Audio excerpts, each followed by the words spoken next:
आप सभी लोगों को जय मसीह की। प्रभु यीशु मसीह के नाम में आप सब लोगों को ढेर सारी आशीष मिले। मैं प्रभु यीशु मसीह का धन्यवाद देता हूं कि उसने अब तक मुझे जीवित रखा और जीवितों के बीच में रखा ताकि उसके पवित्र कलाम को आप तक पहुंचा सकूं।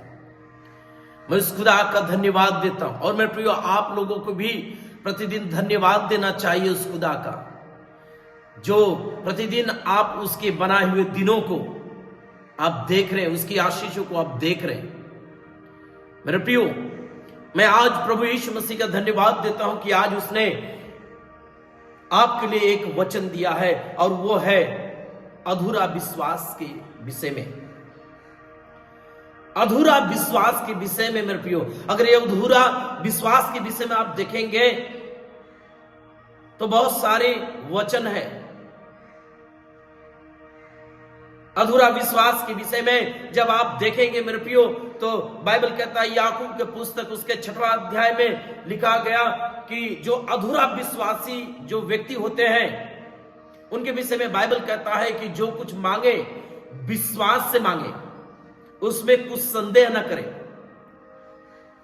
अधूरा विश्वास के विषय में आप देखते हैं मत्ती 14 अध्याय उसके 31 में लिखा गया, यीशु ने पतरस से कहा, हे अल्प विश्वासी, तूने क्यों संदेह किया। ये उस समय की घटना है जब यीशु मसीह को पतरस ने पानी पर चलते हुए देखा और उस समय यीशु मसीह को देख के कहा, हे प्रभु, क्या तू है, क्या मैं आ सकता हूं। और यीशु ने कहा, हाँ, आ सकता है। लेकिन जैसे ही उसने प्रवेश किया पानी में चलने लगा, लेकिन हवा की जो रुख जो है और पानी की लहरों को देख के डर गया।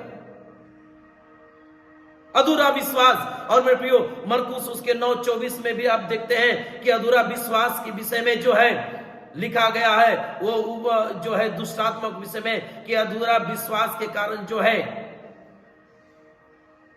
अधूरा विश्वास के विषय में याकूब 1:8 में जब आप देखेंगे कि जो विश्वास से प्रभु यीशु मसीह से नहीं मांगता वरन उसके हर एक बातों पर संदेह करता है, वो क्या है, दुचित्ता है, चंचल है। और इब्रानियों 11:6 में लिखा गया, विश्वास के कारण उसे प्रसन्न करना अनहोना है। बहुत से विश्वासी जो है प्रभु यीशु मसीह में आते हैं और प्रभु यीशु से बड़ी उम्मीद करते हैं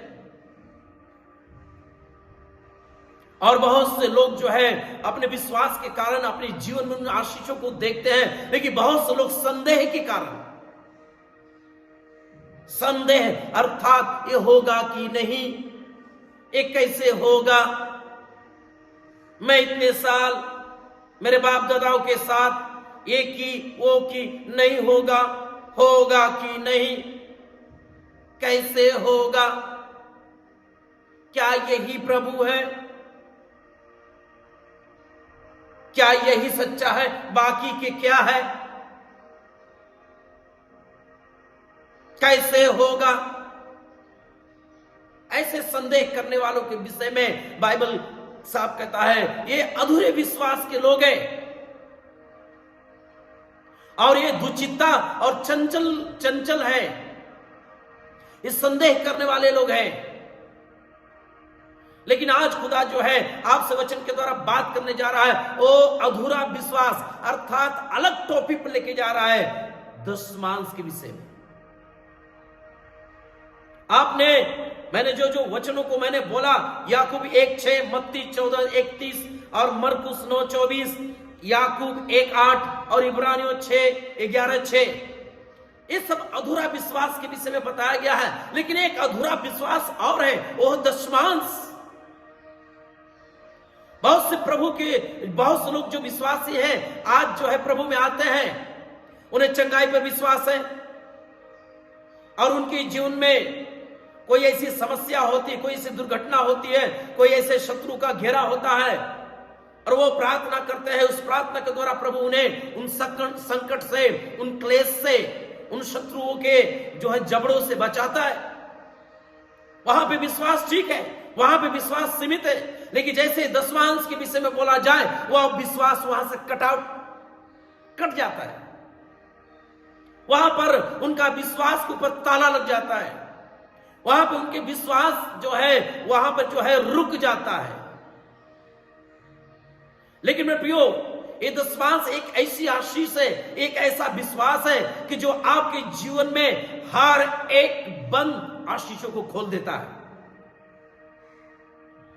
मैंने बहुतों लोगों को जो है दशमांश देते हुए देखा है और उन्हें फलते हुए बढ़ते हुए देखा है। लेकिन आज खुदा जो इस टॉपिक पर मुझे बोलने के लिए बोला, दशमांश के विषय में बहुत सारी शिक्षाएं हैं। दशमांश के विषय में बहुत से लोग शिक्षाएं अलग अलग रीति से देते हैं। कुछ लोग बोलते हैं कि दशमांश नहीं देना चाहिए। दशमांश नए नियम में कहां है? हाँ, मैं जानता हूं कि दशमांश नए नियम में नहीं है,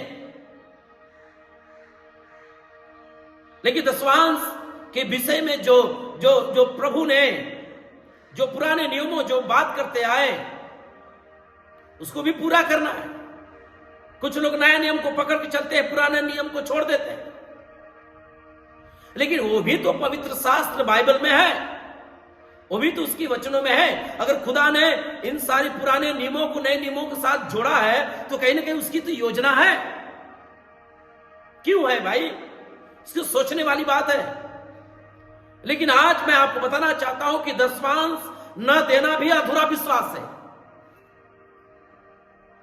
अगर आप दशमांश नहीं दे रहे हैं तो आप अधूरे विश्वास में जी रहे हैं, अर्थात आप जहां पर है उसी जगह पर हैं। लेकिन आप दशमांश दे रहे हैं तो आप परमेश्वर के वचन को पूरा कर रहे हैं। आप उसकी आशीषों के लिए भागी है, हकदार है। लेकिन आप दशमांश नहीं दे रहे हैं तो उसके आशीषों की भागीदारी नहीं है। आप चंगाई के ऊपर विश्वास करते हैं, चंगाई आपको मिलता है। आपको दुष्टात्माओं से छुटकारा मिलता है, बीमारियों से छुटकारा मिलता है।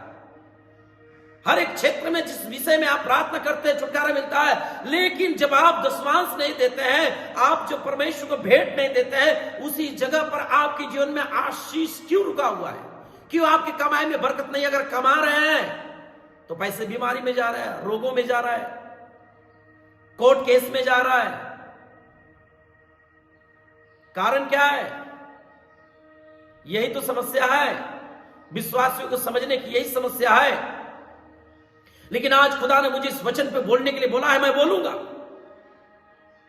बोलूंगा क्योंकि खुदा ने मुझे कहा है। इसलिए दशमांश न देना भी एक अधूरा विश्वास है। आइए वचन के द्वारा सीखते हैं मेरे प्रियो।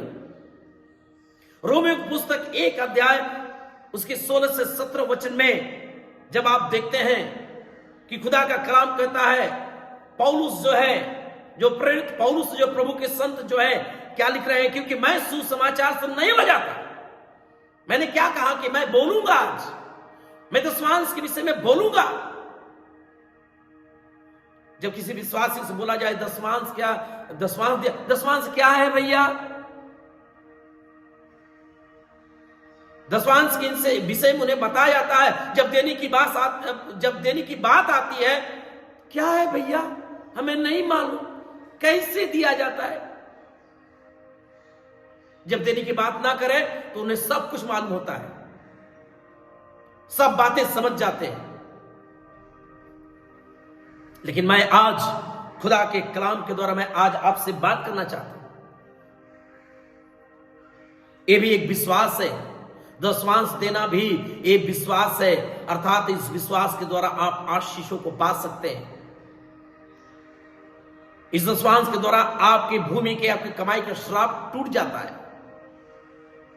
मैंने बहुतों को दशमांश देते हुए, फलते हुए, बढ़ते हुए देखा है। मैं आज अपनी जीवन की गवाही दे रहा हूं कि मेरे प्रियो, मैं 2014 से मैं सेवकाई में आया और परमेश्वर ने मुझे भी बोला तू भी दशमांश दिया कर। लेकिन मैं 2014-15 तक नहीं दिया। लेकिन मैं एक मीटिंग अटेंड किया था पास्टर श्याम किशोर जी का, और उन्होंने दशमांश के विषय में बोले। उसी समय पवित्र आत्मा ने मुझे बोला और उसी समय से मैं दशमांश देना स्टार्ट किया। और मैं आपको बताना चाहता हूं, हर वर्ष मैं परमेश्वर को 5% बढ़ा कर देता हूं। और आज 2026 में मैं 55% मैं प्रभु को देता हूं। कलीसिया का हर एक भेंट का 55%। हर एक बातों का 55% मैं देता हूं। और आज खुदा मुझे बड़ी आशीष दी है, मुझे फलवंत किया है। और मैं ये सच्चाई मैं आप तक बताना चाहता हूं, क्योंकि मैं इसको रोक नहीं सकता। इसलिए बाइबल के वचनों के द्वारा मैं आपको बता रहा हूं कि मैं इस बातों से नहीं लजाता। मैं सुसमाचार के वचनों से नहीं लजाता, चाहे जिस विषय में हो। प्रभु ने मुझे बोला, मैं बोलूंगा, क्योंकि सुसमाचार में है, खुदा के कलाम में है, उसके पवित्र शास्त्र बाइबल में है, और मैं उससे बोलूंगा, चाहे आप उसे जिस रीति से ले, जिस सोच से ले। लेकिन मैं कहता हूं कि आप बदल जाए। अपने इस अधूरे विश्वास में आप नहीं दे रहे हैं, इसका मतलब अधूरे विश्वास में है, और इस अधूरे विश्वास से आपको निकलना होगा। जब आप निकलेंगे, खुदा आपको बढ़ाएगा, फलवंत करेगा, अर्थात पूरा पश्चिम उत्तर दक्षिण चारों दिशाओं से आपको आशीष करेगा, आपकी जीवन सारी बीमारियों को हटाएगा, उससे घुड़केगा, आपकी खेती, आपके दाखलता कभी कच्चे नहीं गिरेंगे। एक खुदा का कलाम है, इसकी बड़ी आशीष है। Hallelujah, hallelujah. इसलिए पौलुस कहते हैं कि मैं सुसमाचार से नहीं लजाता, इसलिए कि वह हर एक विश्वास करने वालों के लिए, पहले तो यहूदी फिर यूनानी के लिए उद्धार के निमित्त परमेश्वर की सामर्थ है, क्योंकि उसमें परमेश्वर की धार्मिकता विश्वास से और विश्वास के लिए प्रकट होती है। जैसा लिखा है, विश्वास से धर्मी जीवित रहेगा। विश्वास से धर्मी जीवित रहेगा। इसलिए इब्रानियों 11:6 में क्या लिखा गया? विश्वास बिना उसे प्रसन्न करना होना है। इसलिए आपको हर क्षेत्र में विश्वास करना पड़ेगा, हर एक वचन के ऊपर विश्वास करना पड़ेगा, दशवांश के विषय में भी आपको विश्वास करना पड़ेगा। जब आप दशवांश के विषय में विश्वास कर रहे हैं, तो याद रखें, आप बहुत सारी आशीषों के द्वार खोल रहे हैं यीशु मसीह के नाम में। अगर आप दशवांश बंद किए हैं, तो आपका आशीष बंद है। हो सकता है इस वीडियो के माध्यम से किसी न किसी से परमेश्वर बात कर रहा है, और खुदा का कलाम जब आप तक पहुंच रहा है किसी माध्यम से, तो इसका मतलब खुदा आपसे बात कर रहा है, उसको सुनना होगा आपको। इसलिए वो उसके प्रेरितों की पुस्तक, उसके 20 अध्याय,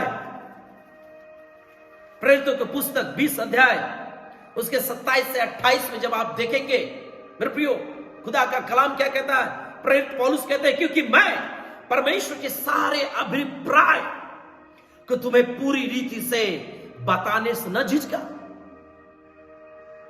पौलुस जो है इस बात को संदेश दे रहे हैं कि मैं परमेश्वर की सारी बातें जो उसने मुझे कहा है, उसकी सामर्थ के विषय में, उसकी छुटकारे के विषय में, उसकी सच्चाई के विषय में, उसकी धार्मिकता के विषय में, उसके विश्वास के विषय में मैंने बताने से नहीं झिझका।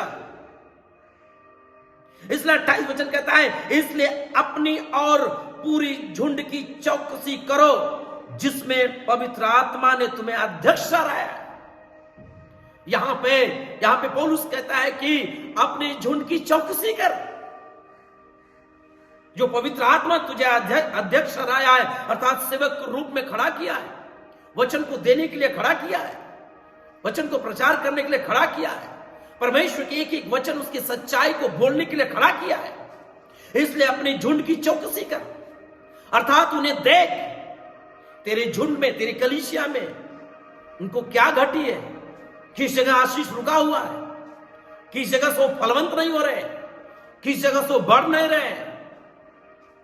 इस बातों की तो क्या कर, चौकसी कर, उनकी देख रेख कर। आज मेरे प्रियो, आज खुदा जो है वचन के द्वारा बात कर रहा है आपसे।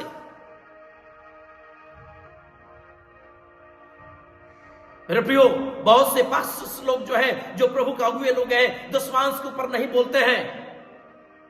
कारण यह है, दशवांश जैसा ही बोला जाए, विश्वासियों के अंदर बस एक घंटी बजने लगती है, ओ अब पास्टर को घटी हो गया, दशवांश का प्रचार हो रहा है, अब आपका जेब कटेगा। आशीष पास्टर देगा या यीशु? हे अल्प विश्वासी, हे संदेह करने वाले विश्वासी, प्रभु को न मानने वाले विश्वासी, उसके वचन के ऊपर न विश्वास करने वाले विश्वासी, तू प्रभु को दे रहा है या पास्टर को दे रहा है? अगर पास्टर को तू दे रहा है इसलिए तू नहीं बढ़ रहा है, इसलिए तेरी जीवन में आशीष नहीं है। अगर प्रभु को दे रहा है तो तू बढ़ रहा है यीशु मसीह के नाम में। हालेलुया। और जो प्रभु के नाम में दशवांश बोते हैं और अपने विश्वास को प्रमाण देते हैं कि मैं दशवांश देने में भी विश्वास योग्य हूं, तो वो बढ़ रहे हैं।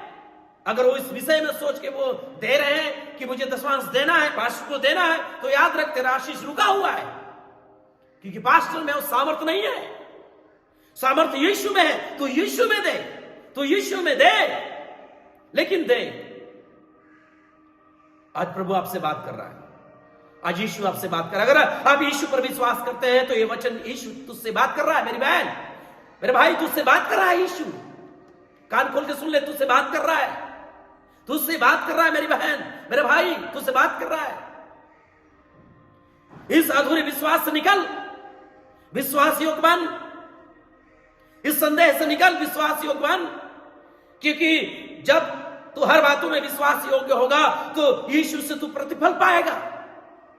इसलिए खुदा का कलाम इब्रानियों 11:6 कहता है कि विश्वास करने वाले जो लोग हैं, जो विश्वास बिना विश्वास उससे प्रसन्न नहीं कर सकते। अगर आपके अंदर अधूरा विश्वास है तो आप उसे प्रसन्न नहीं कर सकते।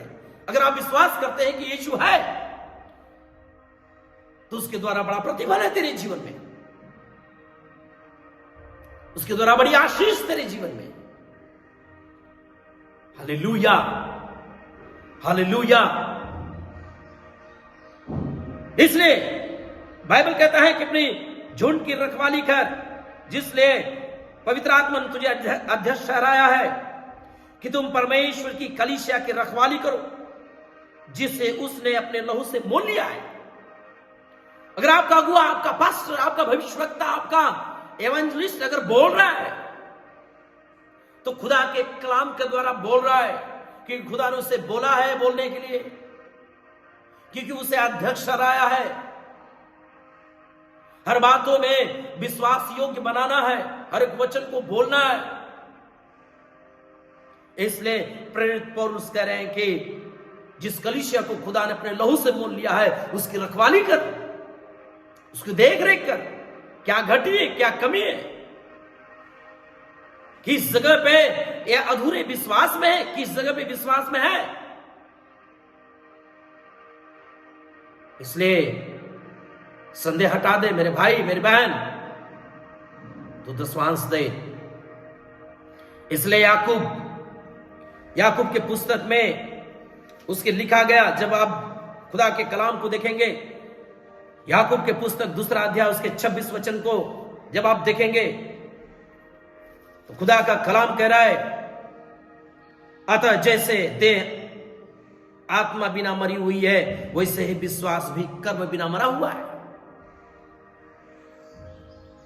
यहां पे खुदा का कलाम साफ स्पष्ट रीति से कह रहा है मेरे भाई, मेरे बहन, अतः जैसे देह आत्मा बिना मरी हुई, देह जो है, ये जो शरीर है, अगर इसमें से आत्मा निकल गया तो ये देह क्या हुआ? मरा हुआ, डेड बॉडी है, इसमें कुछ भी नहीं।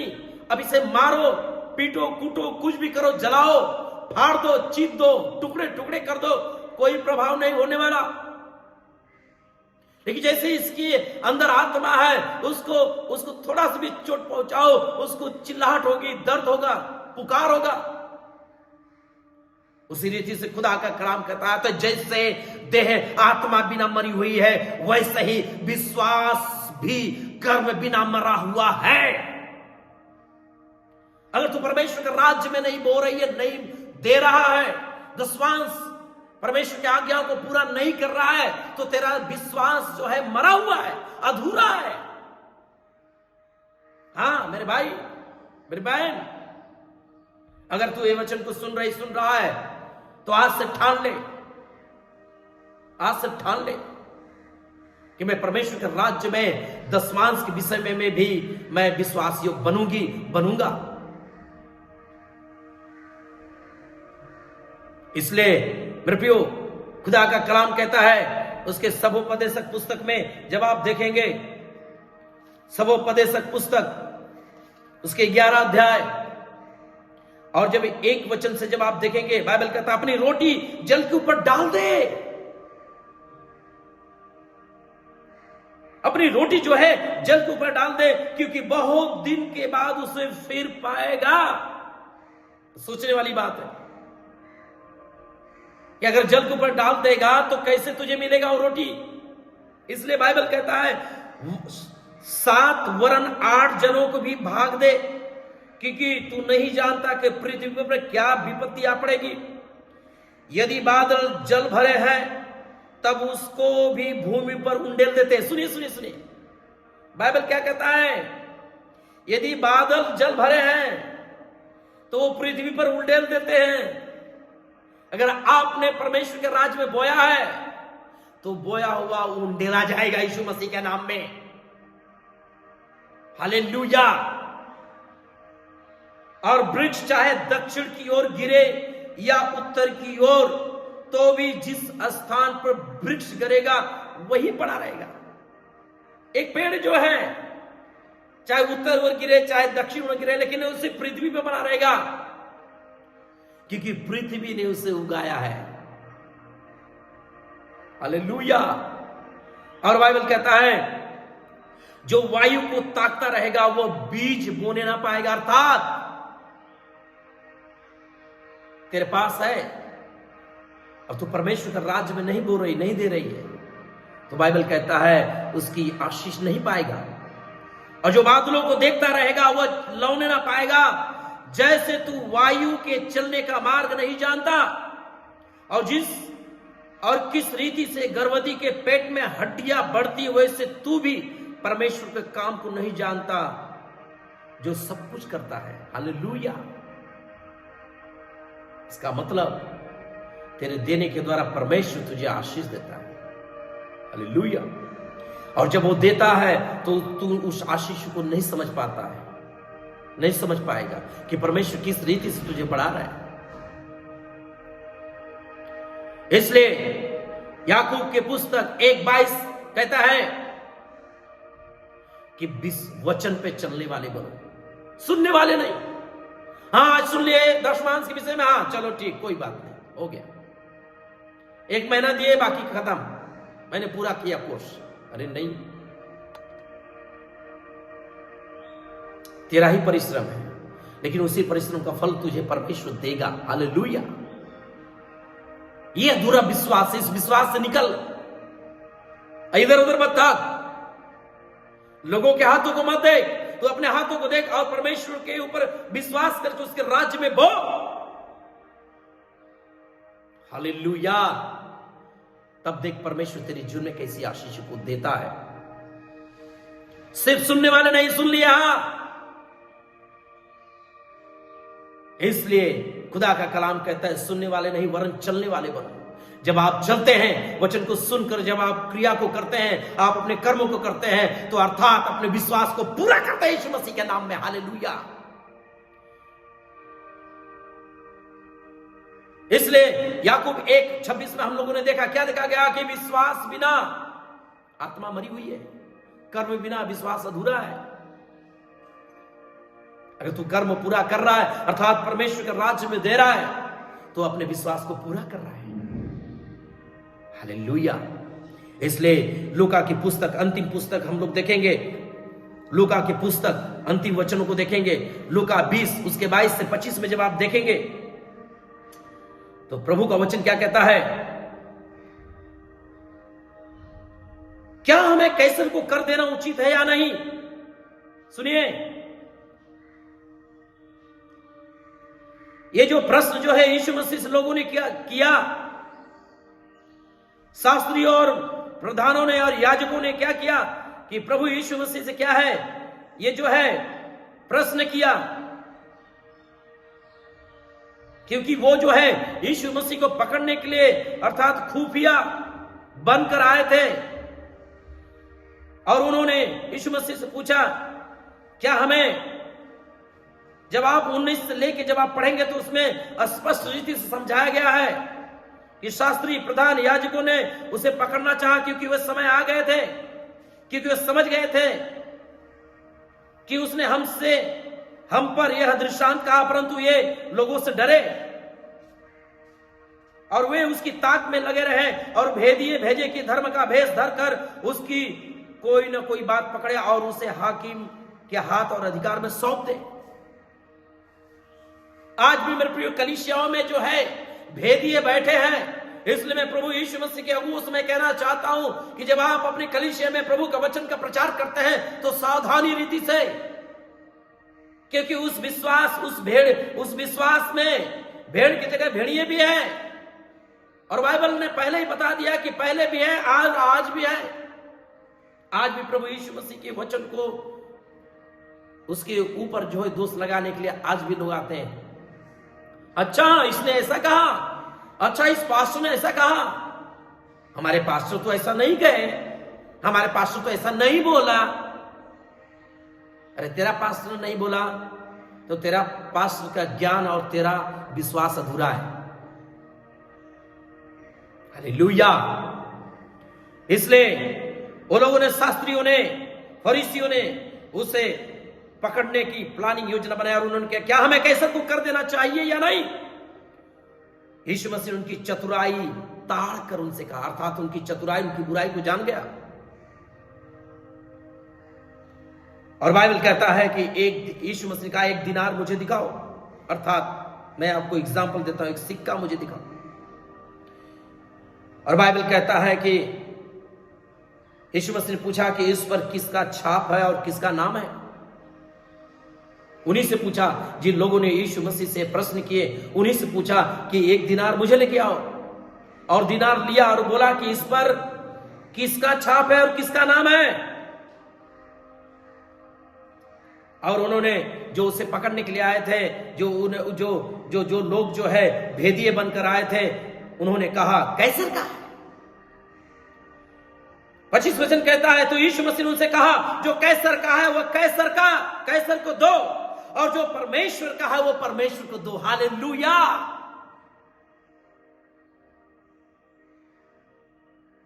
जो कैसर का वो कैसर को दो, जो परमेश्वर को परमेश्वर को दो। अर्थात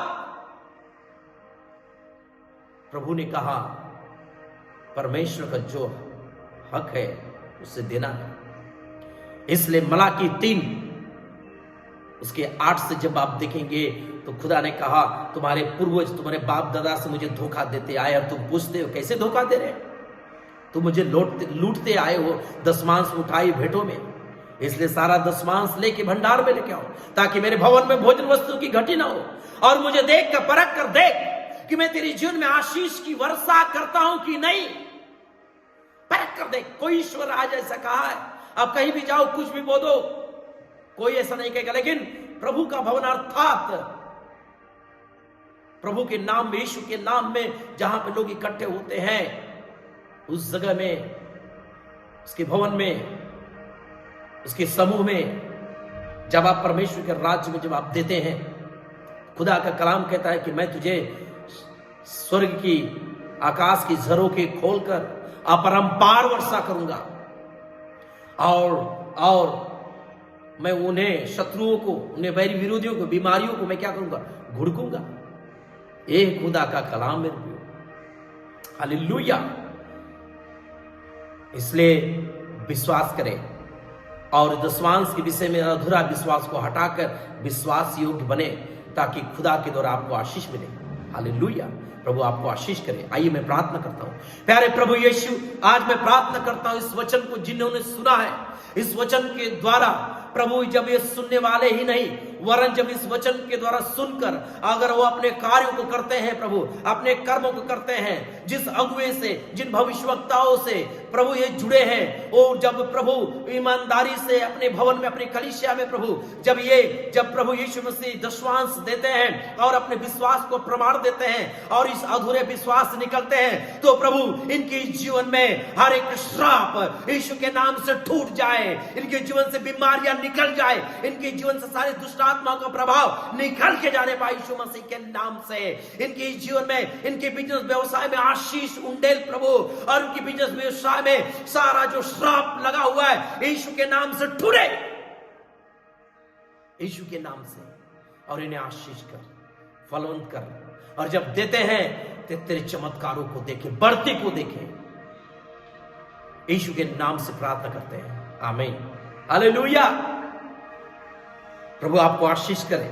इसलिए मेरे प्रियो, आप ज्यादा से ज्यादा शेयर करें, लाइक करें, कमेंट करें,